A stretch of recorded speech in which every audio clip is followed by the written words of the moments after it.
Y ya con todo lo dicho hasta ahora, ya podemos hacer una clasificación de la estadística. La estadística en general se clasifica en dos grandes ramas, la estadística descriptiva y la estadística inferencial. La descriptiva, que es la parte más básica de la estadística, que seguramente todos ustedes la habrán visto en esos gráficos que ven en los diarios, que ven en los libros, que describen un comportamiento, son métodos empleados para resumir las características claves de datos conocidos, con el objetivo de caracterizar un grupo de datos y examinar tendencias o distribuciones. Más adelante vamos a ver casos de estadística descriptiva, en general son las medidas, por ejemplo habíamos hablado del promedio, otras medidas que nos da una idea de cuán dispersos están los datos en el conjunto, o también los gráficos, los típicos gráficos de barras, de columnas que con tanta frecuencia ven ustedes. En cambio, la estadística inferencial lo que hace, también llamada inductiva, lo que hace son métodos que implican el uso de datos muestrales para hacer generalizaciones acerca de una población. Es decir, partiendo de los datos de la muestra, lo que hacemos es proyectarlos, inferirlos a la población. Vamos a hablar ahora de lo que son los métodos estadísticos.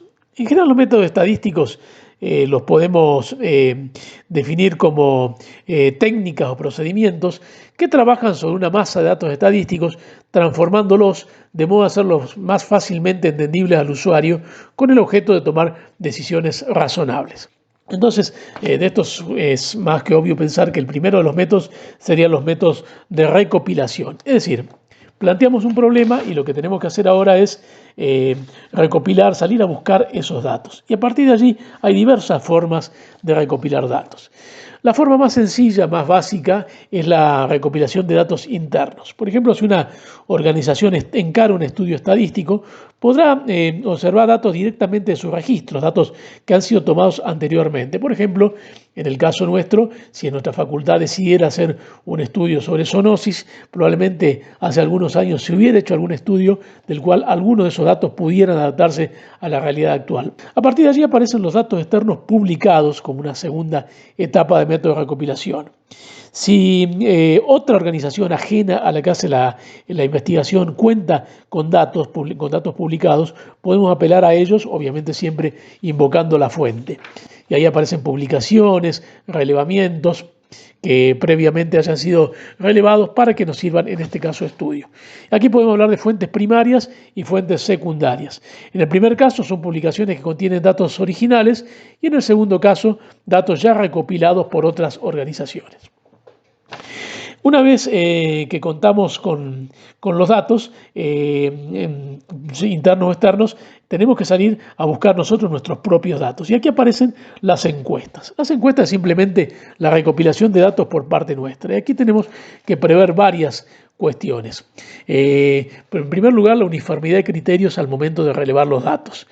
Y aquí aparecen lo que son genéricamente llamadas entrevistas.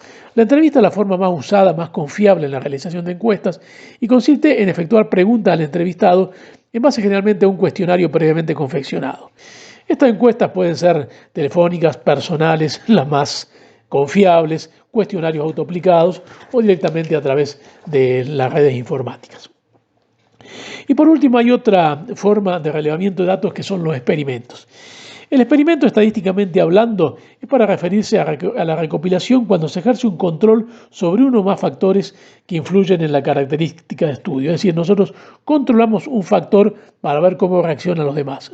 Por ejemplo, en el caso de animales, en que si estamos estudiando su peso, hacer el control sobre la alimentación.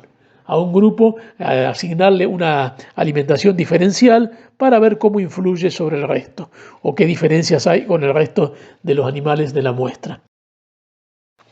Y hablamos de los cuestionarios como uno de los métodos de recopilación más importantes, más sencillos.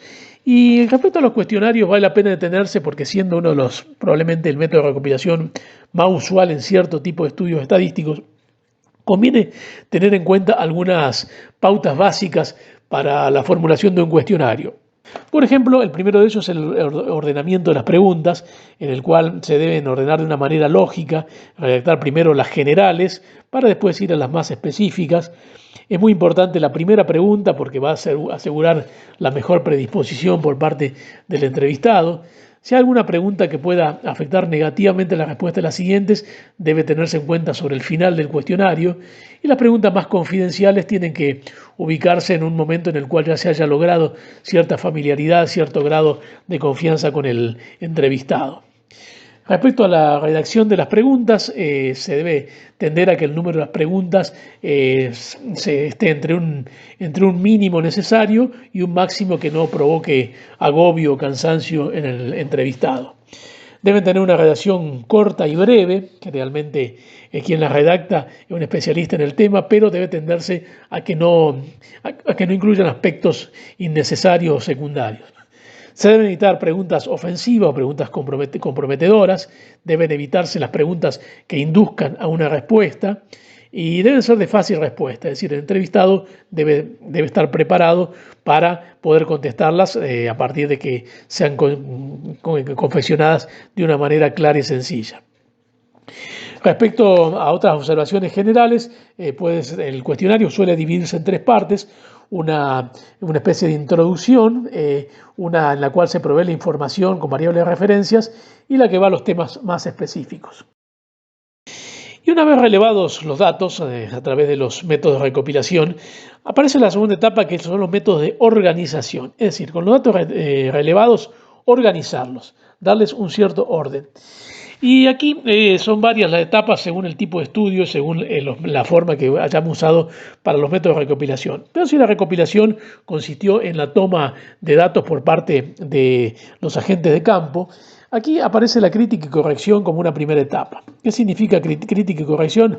Simplemente que si bien el relevamiento es trabajo simple, debemos recordar que al utilizar ciertas técnicas es probable que haya distintos criterios entre los que las llevan a cabo.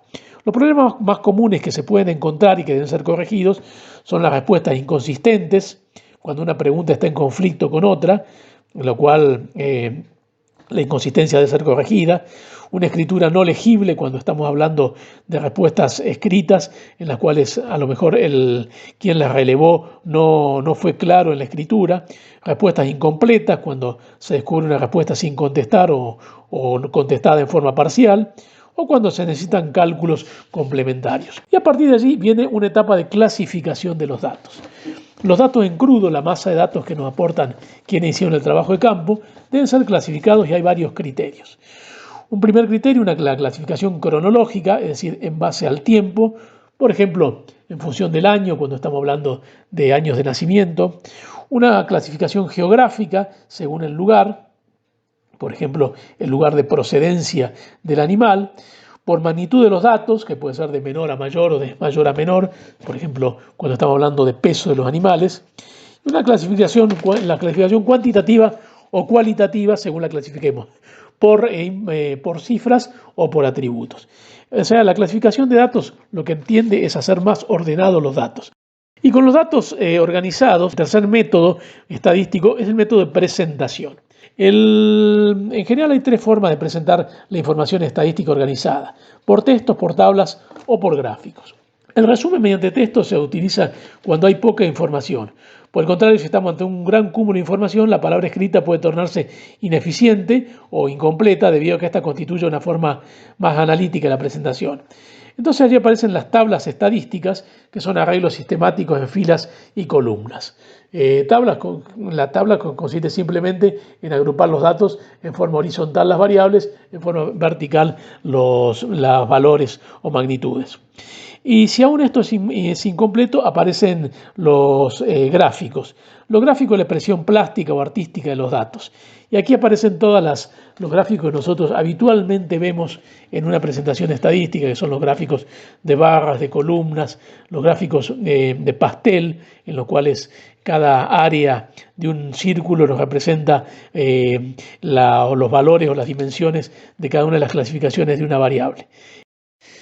Una vez que tenemos los datos del estudio estadístico presentados, es decir, expresado a través de textos, tablas o gráficos, aparece el análisis de los datos estadísticos.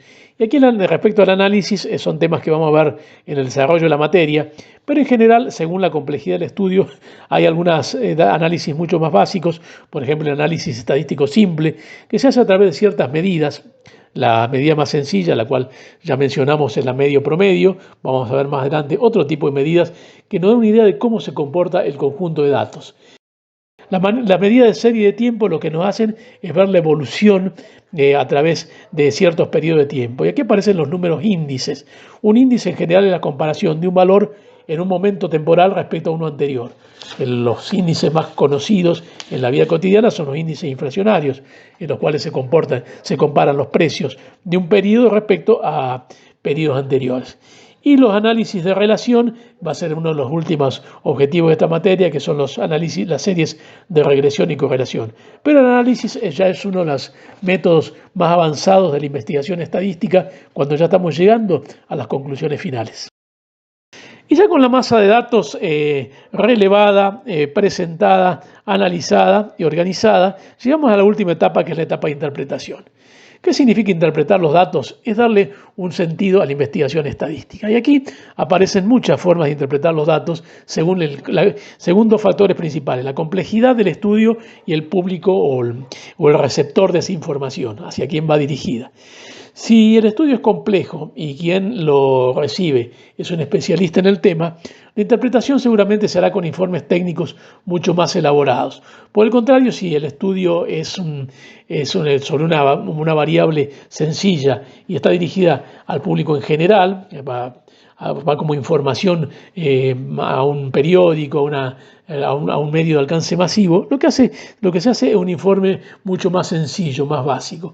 De todas maneras, muchos estudios pueden coexistir ambos informes.